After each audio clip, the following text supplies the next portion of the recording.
Assalamualaikum warahmatullahi wabarakatuh semuanya. Waalaikumsalam warahmatullahi wabarakatuh. Selamat siang, senang bisa ketemu lagi dengan kalian semua.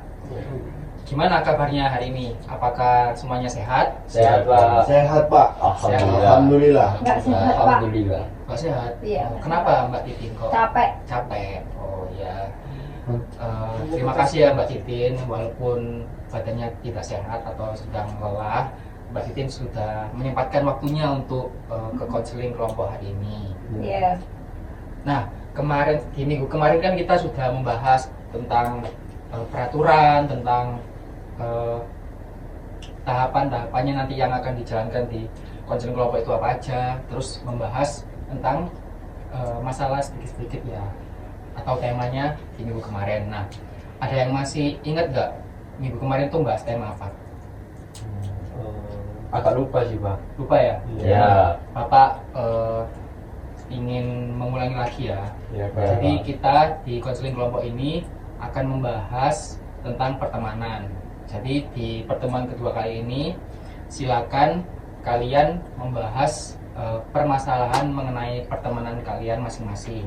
Bisa dimengerti? Bisa Pak. Oke, kita mulai ya. Dimulai dari siapa dulu nih yang mau bercerita? Dari Mas Bima. Titin. Saya dulu aja Pak. Ya. Jadi dulu. Jadi saya tuh punya masalah sama teman saya karena teman saya itu suka ngomongin saya, tapi saya bodo amat sih Pak. Kayak gitu, cuman ya kayak kecewa aja sih, kayak kenapa sih aku kan ya nggak pernah ngomongin dia, tapi kok dia ngomongin saya kayak gitu. Jadi Mbak Titin ini punya masalah, temennya ini sering ngomongin Mbak Titin dari belakang gitu lah. Padahal Mbak Titin nggak pernah ngomongin temannya itu tadi gitu. Terus Kecewa aja sih Pak, nggak sampai kayak gimana gitu. oke. Yang lain siapa dulu? Siapa? Mas Mas Bensa. Mas Bensa. Oke, silakan Mas Bensa. Seperti sama ya Pak ya, kayak Mbak Titin. Saya itu biasa punya teman, tapi selalu ngomongin di belakang gitu. Cuman saya sih ya biasa aja, bodo amat. Kayaknya dia ngomongin saya, tapi nggak ada ngaruhnya gitu, nggak ada yang merubah dari keseharian saya, nggak ada yang berubah dari saya selagi tidak mengganggu terus membuat saya gimana sih, masih aman aja sih. Oke, jadi masalahnya Mas Bensa ini hampir sama kayak Mbak Titin ya, tapi Mas Bensa ini Bodo amat gitu. bodo amat gitu ya. Kalau Mas Kelvin? hampir sama juga sih Pak. Mungkin lebih ke sering miskomunikasi aja sih Pak. Itu aku ngerasa kesel gitu loh kalau kadang-kadang kita itu padahal udah berteman lama, tapi kadang-kadang itu masih miskomunikasi gitu loh. Apa yang aku maksudin dia nggak paham, gitu juga sebaliknya. Apa yang dia ngomongin itu aku kurang paham gitu. Nah, kadang-kadang juga itu kesel juga gitu loh Pak. Soalnya kadang-kadang sampai berantem, tapi berantemnya masih berantem yang kayak cuman bacot-bacotan aja sih Pak, nggak yang pukul enggak. Soalnya kan cewek kan, nggak mungkin saya mukul-mukulin. Oh cewek. Iya. Jadi Mas Kelvin ini punya temen cewek gitu ya, Iya, yang temen. dimana temennya itu udah lama, Iya. tapi masalahnya itu sering miskom sama Iya, cewek. benar. Oke. Kalau Mas Bima? Kalau saya sendiri ya kurang lebih sama kayak teman-teman sih Pak. Cuma bedanya itu saya ada problem sama sahabat saya sendiri. Nah kebetulan sahabat saya ini kan udah kayak saya anggap kayak ya saudara lah. Nah kalau ada apa-apa itu saya biasanya cerita baik buruknya saya itu ke dia. Tapi ada suatu saat dia itu kayak gimana ya Pak, membocorkan privasi saya gitu loh Pak. Malah cerita ke teman-teman kayak ngejelek-jelekin saya gitu. Jadi saya agak merasa ya gimana ya, pastinya kecewa lah. Sempat juga ada rasa jengkel, terus juga gimana ya, pastinya sakit hati juga lah. Sakit juga. Oke. Kalau bisa dibilang dendam ya, iya bisa juga sih. Oke. Jadi Mas Bima ini punya masalah yang hampir sama kayak Mbak Titin sama Mas Bensa itu tadi. Iya. Tapi Mas Bima ini karena ceritanya itu dibongkar sama sahabatnya sendiri, jadi Mas Bima ngerasa kayak sakit hati, kecewa, bahkan sampai mungkin dendam gitu ya. Oke, dari sini semua sudah menyimpulkan masalahnya masing-masing. Kalau begitu saya mau tanya ke kalian, masalah siapa yang ingin dibahas terlebih dahulu? Oke, Mbak Titin, silakan. Mungkin masalahnya gimana? Karena urgent ya Pak, sampai dendam itu karena tidak baik. Oke, kalau Mas Bensa? Sama sih, saya kan Mas Bima masalahnya sampai dendam juga. Kalau Mas Kelvin? Saya setuju sih Pak dengan teman-teman gitu. Soalnya saya dengar tadi itu juga merasa sakit hati juga, apalagi kalau di posisinya Mas Bima mungkin bakal ngerasain hal yang sama. Soalnya kan udah levelnya bisa dibilang kayak sahabat gitu ya, tapi dikecewain kayak gitu kayaknya sakit hati wajar sih Pak. Kalau Mas Bimanya sendiri nih, Iya Pak. mau Ya. dibahas masalahnya Mas Bima sendiri atau membahas masalah? Ya, karena dari teman-teman banyak yang milih saya jadi bahas saja. Oke, kebetulan juga Mas Bima pengen masalahnya cepat selesai. Iya, pastinya ingin selesai masalah. Oke, kalau begitu sekarang kita mulai untuk membahas masalahnya Mas Bima terlebih dahulu. Iya. Jadi Mas Bima silakan cerita masalahnya Mas Bima yang lebih detail lagi. Oke. Jadi gini ya Pak, saya sama sahabat saya kan udah kayak pertemuan dari kecil lah, dari TK lah bisa dibilang, karena kita kan sepantaran, udah dari TK, SD, SMP mungkin pisah karena beda sekolah, terus SMA kan balik lagi. Kan udah pertemuan lama, jadi saya itu udah, ya kita berdua itu udah tahu satu sama lain gitu Pak, dan saya juga benar-benar percaya sama dia kan. Nah, seperti yang saya ceritakan tadi kan, saya kalau cerita apa-apa baik buruknya saya kan ke dia, baik tingkahku ya meskipun baik meskipun buruk ya saya ceritanya ke dia, dan itu juga saya percaya aja Pak. Nah, pernah di suatu hari itu saya dengar dari orang lain gitu ya, itu kalau cerita tentang negatifnya saya itu bocor. Nah, setelah saya cari tahu asal usulnya itu dari mana, ternyata itu dari sahabat saya sendiri tadi yang udah pertemuan dari kecil tadi. Nah, di posisi itu kan pasti pertama kaget lah, nggak nyangka gitu kan, karena kan udah saling percaya satu sama lain, udah komitmen kalau jaga privasi satu sama lain. Dan di hari itu kok tiba-tiba ada yang bilang kalau saya itu gini gitu Pak. Nah, mulai di situ itu saya kehilangan rasa percaya, kadang juga jengkel Pak. Kan udah dari lama temenan kok tiba-tiba gitu. Kadang juga saya ngerasa emang saya itu ada salah apa sih sama dia kok, sampai dia itu bocorin privasi saya itu Pak. Berhubung saya orangnya nggak seberapa banyak omong lah, cuma saya simpen aja, tapi di hati saya itu saya ngerasa kayak dendam gitu Pak. Ya. Jadi Mas Bima ini punya temennya ini udah lama berdekatan dengan Mas Bima. Nah, waktu Mas Bima cerita apa aja terkait hal positif negatif yang Mas Bima miliki ke temannya itu, temennya justru cerita ke orang lain gitu ya. Nah, menurut teman-teman nih, apakah teman-teman punya masalah yang hampir sama kayak Mas Bima? Pernah sih Pak. Pernah? Pernah, cuman ya nggak sampai dendam aja. Sampai dendam aja. Kalau Mas Bensa? Pernah sih Mbak. Terus perasaannya? Ya Kecewa sih. Kecewa. karena kan apa ya, kita nggak pernah musik dia, nggak pernah bikin dia sakit hati, tapi kok di belakang kok kayak gitu, kayak hilang respect gitu. Kalau Mas Kelvin?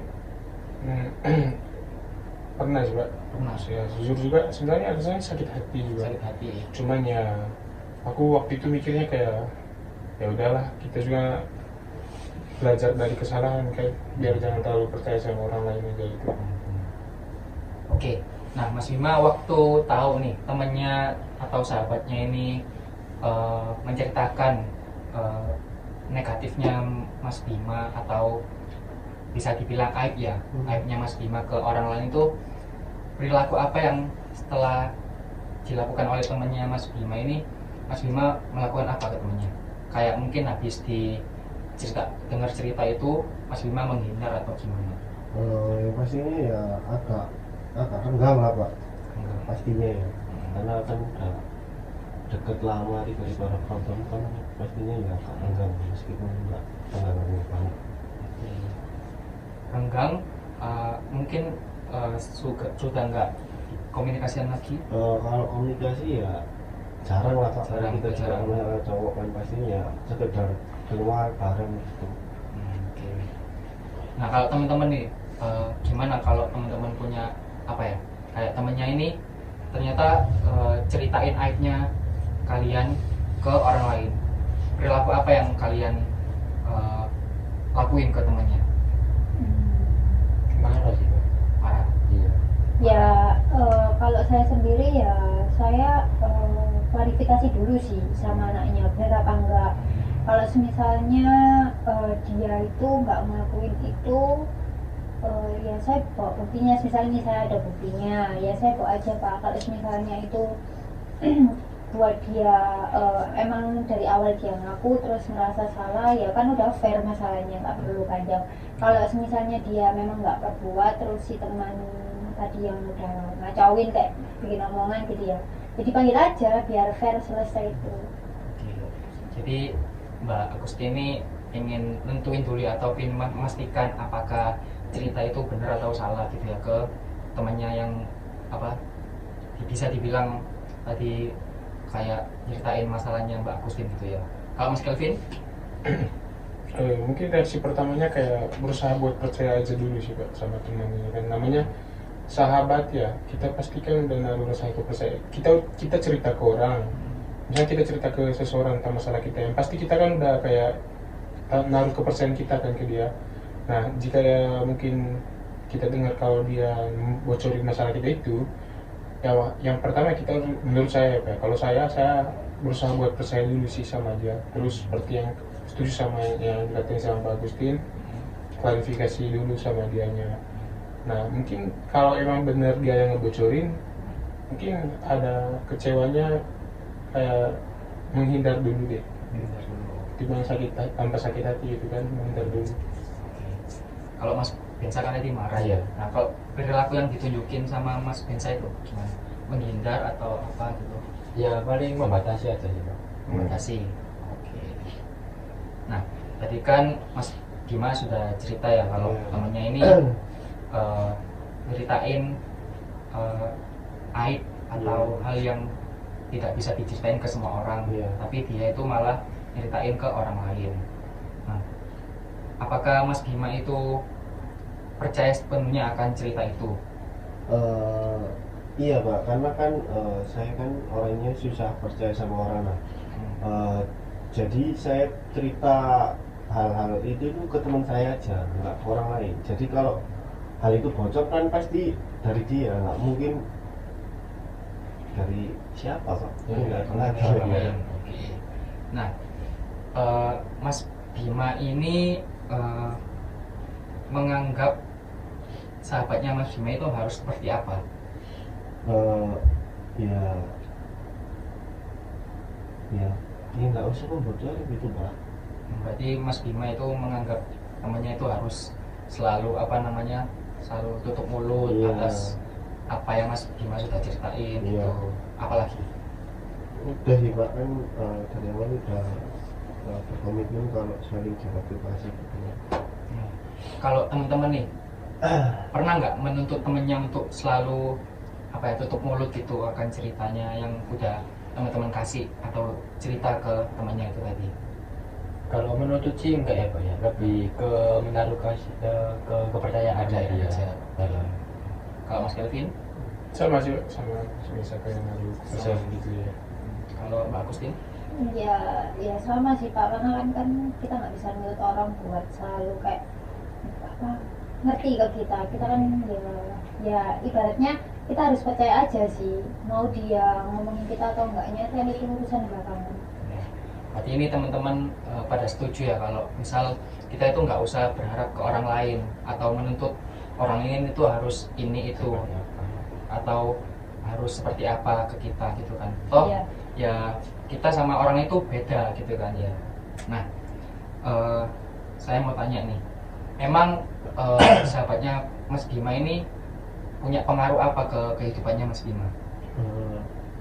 Ya cukup besar lah Pak, kan kita dari kecil juga saling bantu satu sama lain gitu. Kalau ada yang kesusahan kita saling bantu berdua gitu, bergantian itu Pak. Apakah temennya Mas Bima ini membantu dalam hal makan atau kebutuhan ekonominya Mas Bima sehari-hari?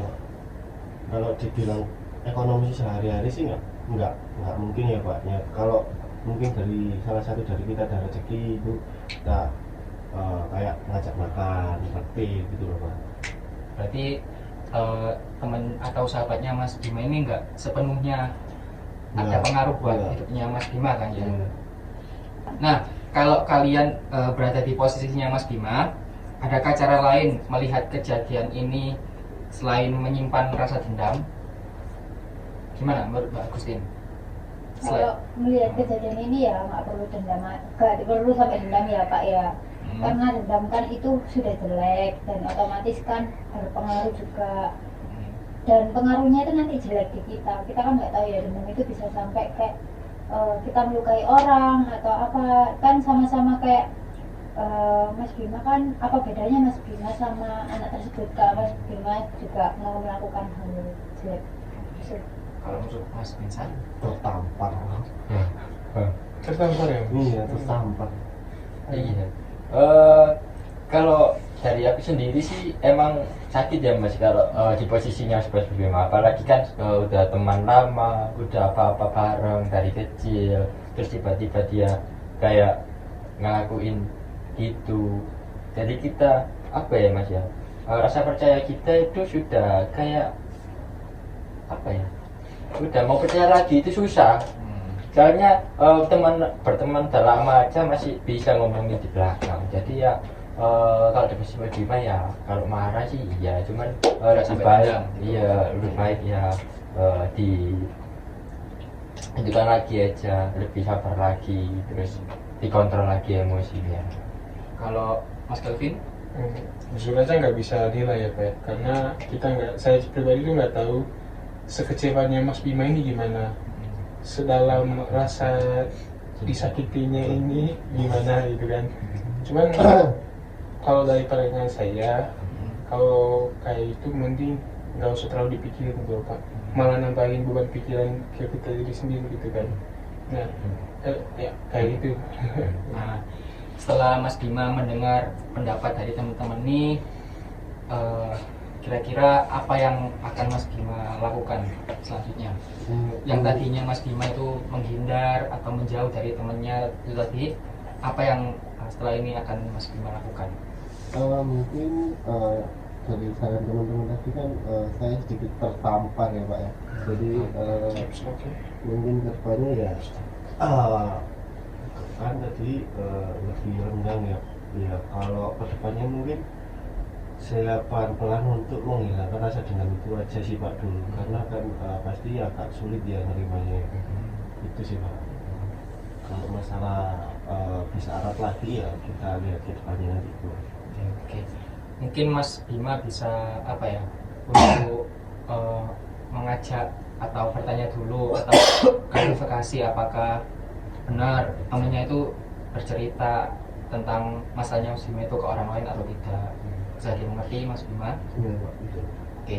Nah, dari yang awalnya perasaannya Mas Bima itu dendam, sekarang Mas Bima ngerasa apa? Mungkin ya kecewa aja. Kecewa aja ya, karena Mas Bima dengar dari orang lain kalau sahabatnya Mas Bima ini cerita aibnya Mas Bima ke orang lain. Iya. Ya. Oke. Nah, teman-teman, di sesi konseling kelompok minggu ini kita sudahi dulu. Untuk minggu depan kita akan kembali lagi mengevaluasi hasil dari konseling hari ini, yaitu masalahnya Mas Bima. Tadi kan Mas Bima mau mencoba untuk mau kembali dengan temennya, terus mencoba untuk menghilangkan rasa dendam gitu. ya mencoba menghilangkan rasa dendamnya, terus mencoba klarifikasi ulang kepada temennya yang cerita aibnya Mas Bima itu tadi.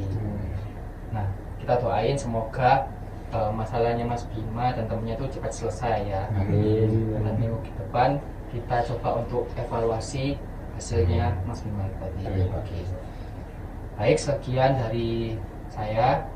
Udah nggak ada yang tanyain lagi kan? Sudah Pak. Untuk pertemuan minggu depan gimana? Untuk pertemuan minggu depan kita akan membahas ulang atau evaluasi ulang terkait masalahnya Mas Bima. Iya. Untuk harinya? Harinya mungkin bisa Coba hari seperti ini ya Pak ya. Untuk jamnya sama? sama juga. Oke. Di mana itu Pak? Di ruang PK. Di ruang PK. Iya. Udah? Sudah Pak. Nah, terima kasih teman-teman udah hadir di konseling kelompok hari ini. Jika saya ada salah kata, mohon dimaafkan ya. Ya Bapak. Baik, assalamualaikum warahmatullahi wabarakatuh. Waalaikumsalam warahmatullahi wabarakatuh. Terima kasih Pak. Ya.